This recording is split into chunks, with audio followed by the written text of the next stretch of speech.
सकाळचं सत्र गाजणारे या 3 महत्त्वाच्या बातम्यांनी, अर्थात कबूतरखान्यावर आज सुनावणी होणार आहे।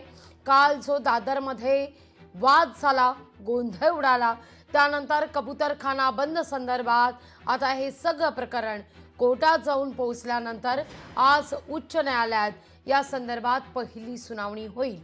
तर तिथं दिल्लीतही अनेक घडामोडी घडतायत। इंडिया आघाडीची दिल्लीत महत्त्वाची बैठक आज होतीये।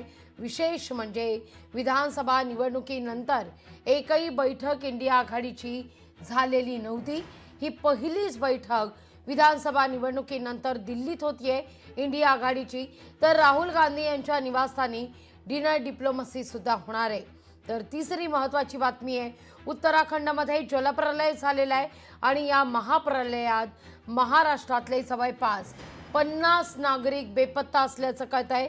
यामध्ये सर्वाधिक आंबेगावातील 24 तर जळगावमधल्या 19 नागरिकांचा समावेश आहे। या तीनही घडामोडी आपण सविस्तर पाहणार आहोत। लोकशाही मराठी ऐका, पहा, जागरूक रहा।